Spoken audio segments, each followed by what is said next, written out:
Greetings, one and all, to the most cursed, most cringiest corner of the internet. A YouTube channel content creator actively alienating everyone, in both the analog and digital world. Well, welcome and good evening, wonderful dice of all alignments. I am Lunar Dee Eight.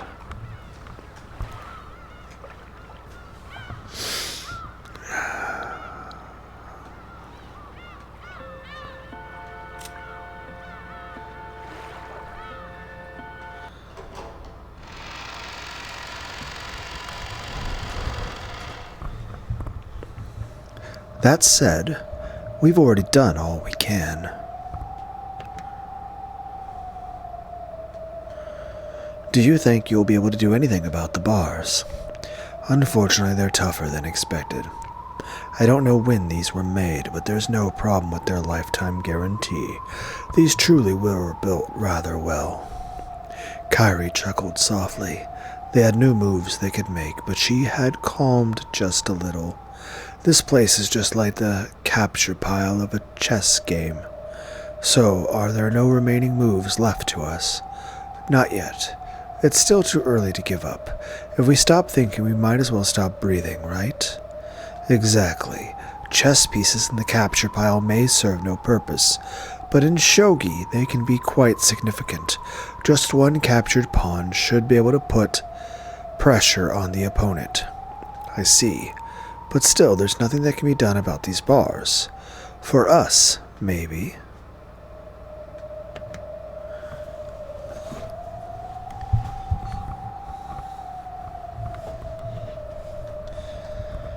But if we can figure out where this is and contact Goda-san, he might be able to come and save us.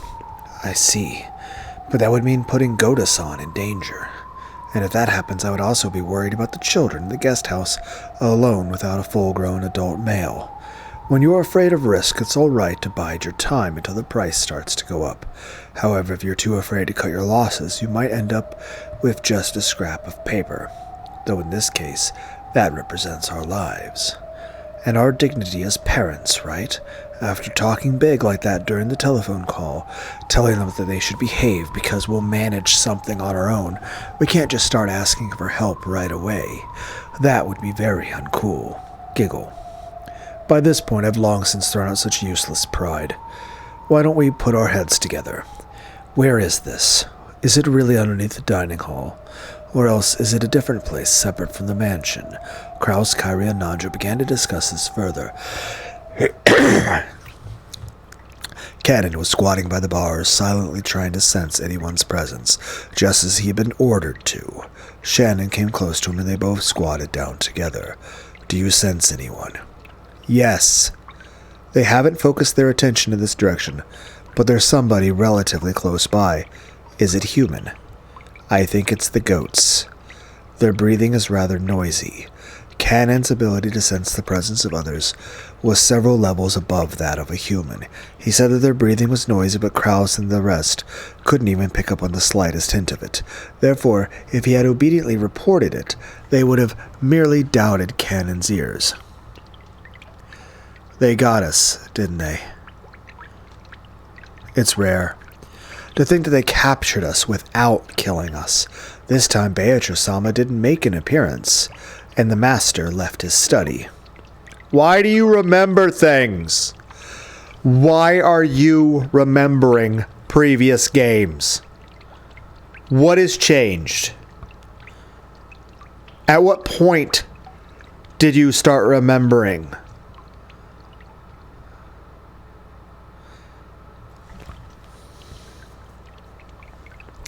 I'm still to go with, like, Beatrice is technically Rosa, isn't it?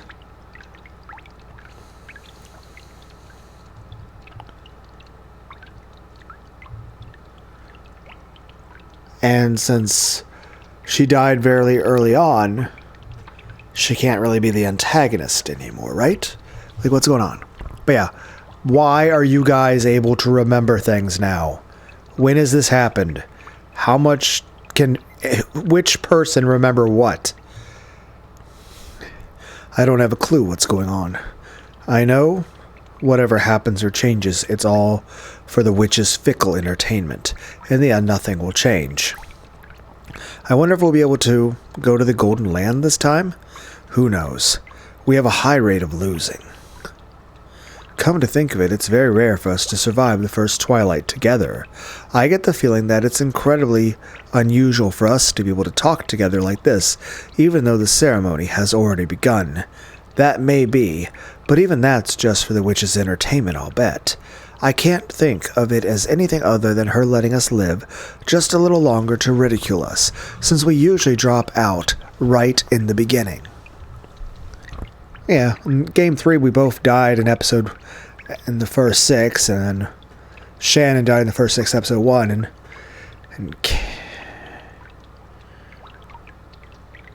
Cannon died in the second Twilight. But technically we're not to that point yet. I wonder if we'll be able to reach the Golden Land again. I'm sure we won't make it there. If we hold on to any foolish hope, we'll get taken advantage of again. Giggle. That's right. Last time you got taken advantage of, didn't you? I'm an idiot. Cannon made a sour look and turned his head. Shannon laughed softly and apologetically leaned toward his shoulder. But I'm glad my lady is safe. She's only escaped from the first Twilight. She might just be waiting for an even crueler death later on. What about you, Naze-san? Aren't you glad that George-sama's safe? It'd be nice if you two could reach the Golden Land together. Thank you. I wish the same for you and Milady as well. I wasn't hoping for anything like that. It's just as you say, that witch is only having fun dangling prizes in front of people and watching them vainly try to get them. I'm sure no one will be able to go to the Golden Land. If I wish to reach the Golden Land with Milady, then that person will find it funny and will certainly never let us reach that place. You're right. Beatrice-sama is thinking about which order of sacrifices will be the most interesting. The whole thing about them being chosen at random is just a blatant lie. That swindling witch. All that about having any wish you wanted granted in the Golden Land is probably just a lie too. That's not true. The Golden Land is a wonderful place. Have you been there? Only for a little bit, though even that was probably just a joke of Beatrice-sama's. What's it like there? Well, it's a wonderful place. I can't really explain it well. It's like a world from a pleasant dream. A paradise-like place where roses blooming all over there and beautiful butterflies dancing about or something like that. It's not a place with a tangible image like that. It's really like the inside of a dream. When you're there, it's very gentle, very peaceful, and you're allowed to sleep as long as you want, like when you wake up early on a day off, lying on a futon. It sounds more like she just drugged you. Sunlight comes in through the cracks in the curtains, and you think you'll have to wake up soon. But then you'll realize it's your day off, and you can go back to sleep. It's a place where you can feel like that. I think it'd be wasted on me. Waking up on accident even though it's your day off is something only you would do, Nae-san. So, well, when I was there, it was very satisfying and very calm. When I returned to this world, even though I had been there just a second ago, I couldn't remember it well. It's like when you can't remember a dream you were just having, but I still remember that it was a very calm and quiet world.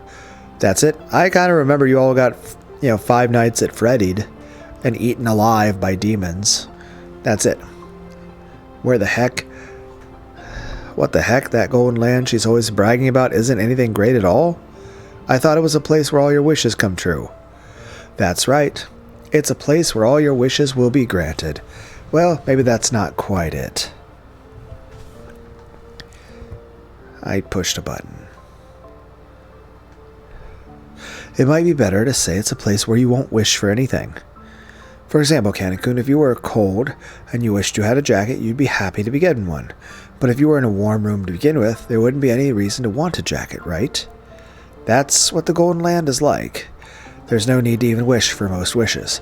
It's a world where everything is calm. You could even say it's a place that transcends the concept of having your wishes granted will bring happiness, a world released from everything. It sounds somewhat like a religious world. And there, everything is equal. Anything that can think is equal. There are no humans, furniture, nor witches. There, I was equal to everyone. There was no longer any need to feel ashamed that I was furniture. It was, honestly, a happy world where all humans and even witches were equal. I can't really remember it well, but I have the feeling that when I was there, I was equal even to Beatrice-sama, and we were good friends. If that witch is there, it can't be much of a paradise. So, you want to go to that Golden Land with George-sama? How strange. The Golden Land is a utopia where you can be pleased with everything, right? Wouldn't you be content even if George-sama wasn't there? The Golden Land is very calm, peaceful, and everything is equal. But actually, happiness alone is left out. It isn't a happy world? Of course, just by being peaceful, calm, and equal, it's an incredibly happy world. But I guess you could say that it's a world of zero, where you're released from all negative worries. The human world is filled with negatives, so of course a zero world is incredibly happy, but it's still zero. So, yeah, you're free of the negative things, but the positive things would be nice to bring too. It's like saying, oh, you've been granted the power of never being hungry again. But, yeah, you might still want to drink a Pepsi from time to time, even if you don't feel hunger or thirst. What a luxurious problem to have. It's something like this. When you're nodding off on your quiet holiday morning, if the person you love the most is next to you holding your hand, then it becomes an even greater, more wonderful happiness. Something like that. Sorry, your Nei-san is too dumb to be any good at analogies. In other words, to you the greatest happiness would be reaching that world together with George-sama. Yes, and surely for you it would be reaching that world together with Milady. We'll be released from our worries in a fairer world. It's like some kind of strange religion. I'm more worldly minded. I imagine a world where we will be given some magic medicine and we could be reborn as humans, or something more like that. If you go, you'll understand. If Beatrice-sama really is a fickle person, then surely someday she'll let you get a glimpse of it too. If so, then you'll be able to understand my analogy. Well, I'm not holding my breath. At any rate, it seems like game over for us this time already. I'll hope for another chance. You're right. If we cling to any over-ambitious hopes, Beatrice-sama will take advantage of us. It might be best just to stop thinking and let fate take care of us. We can just be simple chess pieces. No matter what we think or don't think, we can't escape from the witch's chessboard. Our role is now just to wait and see how we'll be tortured to death.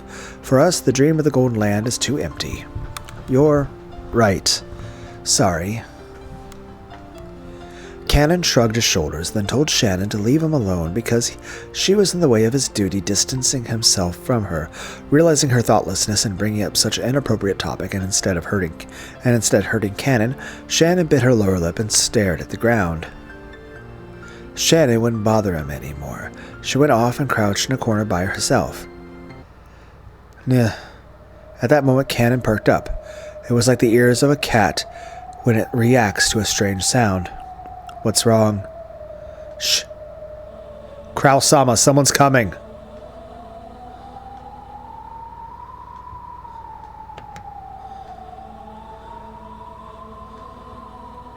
What? They ended their conversation and strained their ears. For a while, they couldn't hear anything. But eventually, they were able to hear the shuffling sounds of a large group of people walking. So, they've come. Time to pay the piper, or perhaps this is our first and last chance. I shall talk to Kenzo-san. I will try to somehow find out where this place is. We're counting on you.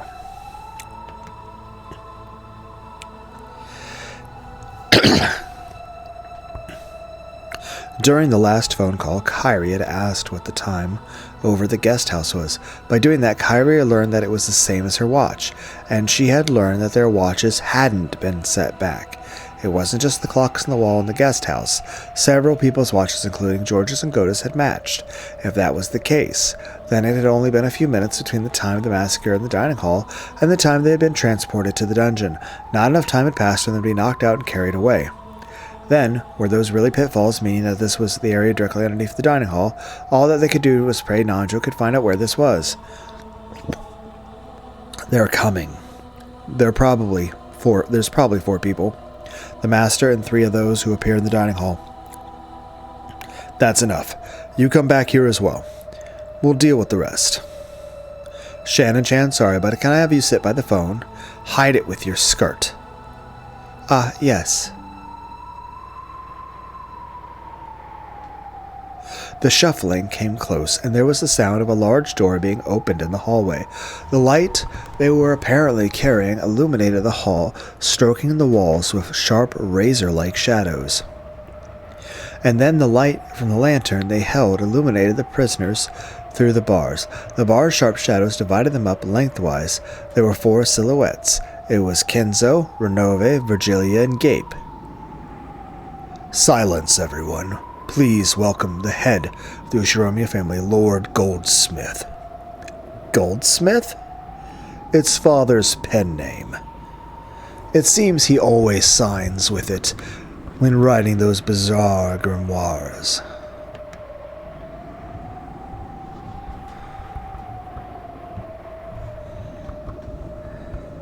Kenzo made English style. Shouldn't that be Gold Warehouse? Ha ha ha ha ha! What more is a warehouse than a place to keep things in?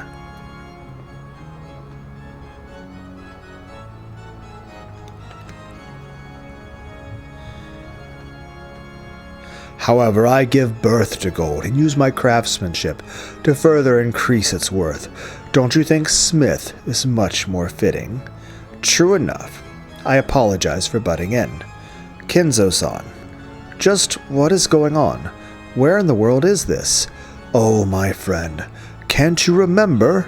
True, you may have never entered the prison, but you should remember walking through this corridor. Huh? Huh?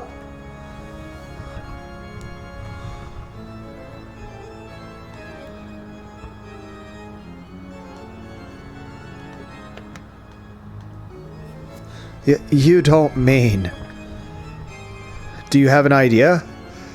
But, well, it is unthinkable. Firstly, we fell through a pitfall and we're locked up in here after only a few minutes. Not only is the distance too great, that's physically impossible. For a human, right?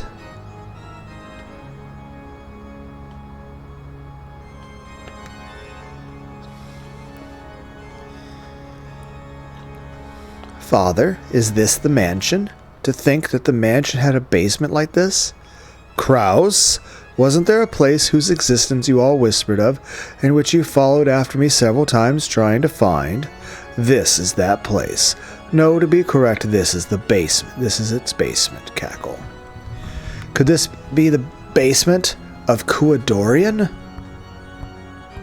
A splendid observation. This is indeed the basement of Kuadorian. Kuadorian? You don't mean Father's rumored hidden mansion. It really exists?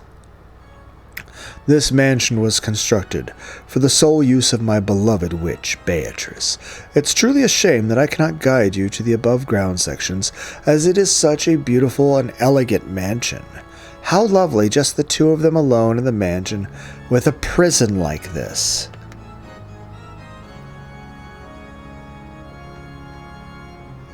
I guess Father's tastes are a bit more than I can stomach. Kairi-san, perhaps it would be wiser to refrain from such rude comments. Giggle. But I agree. If a mansion I was given had this kind of dungeon in it, that'd shake me out of even a century-long love, and I'd take anything of value and run. Poo-coo-coo. Oh my, so you don't have an interest in this kind of thing? And here I was thinking you went head over heels for it. Heh. Of course I go head over heels. Like if I get a collar or something for a birthday present. But only if he's hot. Poo-coo-coo. Silence. Perhaps you could use a gag more than a collar right now. Oh, you have an interest in that too? You sure aren't picky, Leah. Giggle. Don't just go around shortening people's names on your own.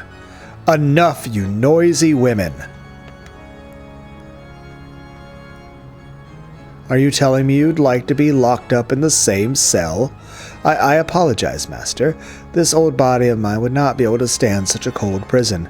Virgilia quickly apologized, but Gape and Renove merely laughed together.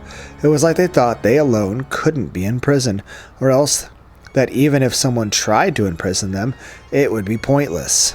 A prison is a place in which the captured cannot escape. That implies a strong will and love to not let them go for a lifetime.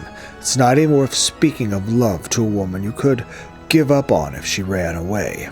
A woman who makes you so insane that you don't want to let her escape to the point of binding her in chains. Kenzo? You're not a good person, Kenzo. Because she was worthy of that, she was a love worth sacrificing my life for. I will not ask you to understand. No one can bind me. I will not be bound. I don't want to be loved. I want to love. I feel the same as Goldsmith. That's why I understand the madness of your love. Love and madness are two sides of the same coin, or so they say. How bothersome. But learning where we are so easily was a big step. We'll ask the details later, but it seems you know about this place, right, Dr. Nanjo? Yes. If that hallway is under the ground passage beneath Kuadorian, then if we go straight down it, it will become a long tunnel, and if we stay on that, it should eventually be able to return to the mansion. So if there's an underground tunnel connecting them, then if we could just do something about these bars, we could go home. Father, what are you planning to do with us? As I have already declared, you will become sacrifices for the later twilights. There are conveniently 5 people here, exactly enough hostages for the 5 gougings. I see. Then it's time for us to pay the piper? Eventually. That's not why I've come to visit you this time, so relax. Besides, I believe I have said it already.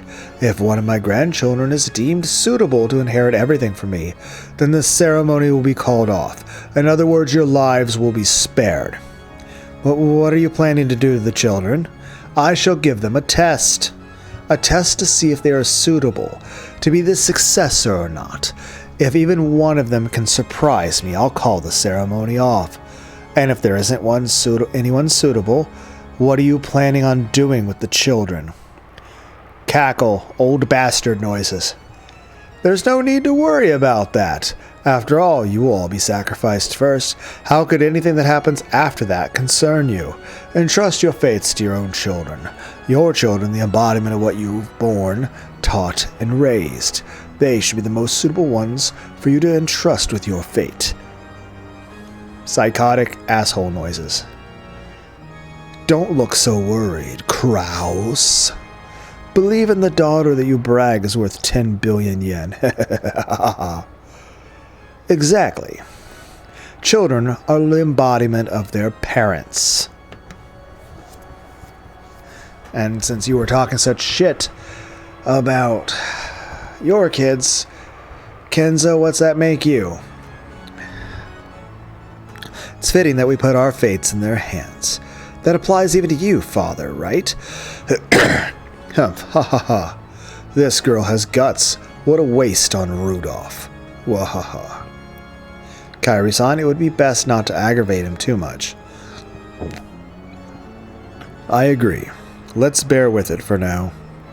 That's right. After all, we're just fish on the chopping board. There's nothing we can do now. Ha! Though you can insult me with such vigor. I don't dislike that kind of woman, see?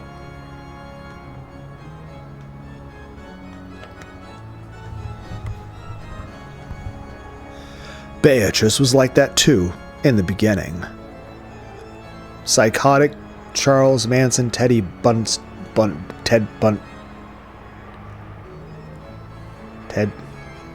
I can't remember that name.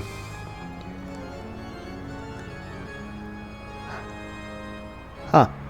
It's weird. You'd think I'd be able to remember that. Master, perhaps we should get back to the main topic. We've been off track for a while now. Ah, yes, there was that. Sorry, my friend. Well then, back to the main event. For that I've prepared a phone. Shannon, how clever of you. You don't have to hide it any longer. That's something I arranged for.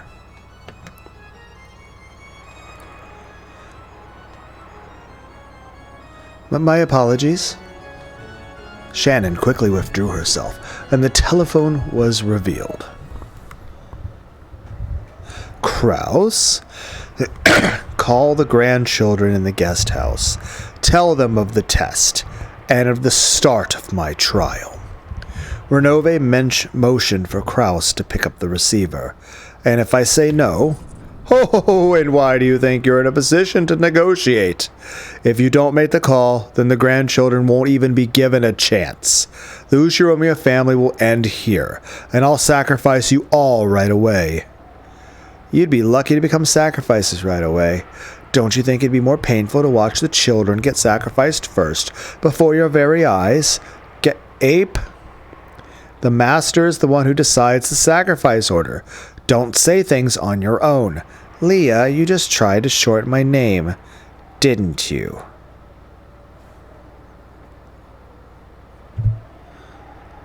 I mean, you don't really have... I did not. I told you not to shorten other people's names on your own. Women truly are. Noisy, pukuku.